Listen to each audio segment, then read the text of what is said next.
Well, I see the role of director as just sort of shaping everything. I mean, the actors we're working with are really talented, so our job's really just polishing stuff, shaping stuff, putting it all together, really. It's not something I've done for a long time, and I certainly haven't done it on such a big scale, but I think it's one of the best jobs you can do. Yeah, I'm finding it really exciting, but also challenging in its own way.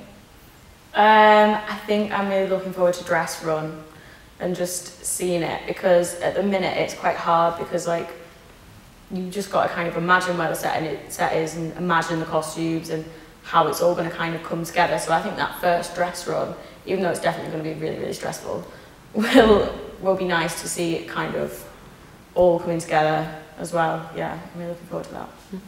Well, I think the language of Shakespeare is always a bit of a barrier at first when you don't know the play that well, and you've got to come to terms with what are the characters saying, why are they saying it, and figuring out how best to sort of get the action out of the language. But once you manage to do that, then you get the ball rolling. It's really exciting. But I think that's definitely one of the biggest challenges. And so there are so many phrases that come out of it that you hear in like modern day culture, and it's integrated into films and things like We Few, We Band of Brothers. Like you hear that in a lot of things, and it's really nice to be working with, because I've never heard of Henry V before, but I've heard of the speeches and I've heard of the phrases, and I think to work with that in context and to present that kind of language in an accessible way, which is what we're aiming to do, is really good, and it's a great play for language, really great.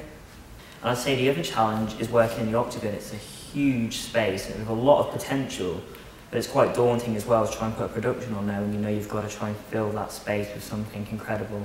But hopefully I think we'll manage it. It'll be a good play to watch because it's very exciting, full of action. It's also got a good mixture of action and grit, but also humour, comedy, and it's a great combination. You know, you'll be laughing at times, but then you'll also be sat on the edge of your seat. And it's just a really exciting story, so it's worth coming along to see what will happen to the Great British King.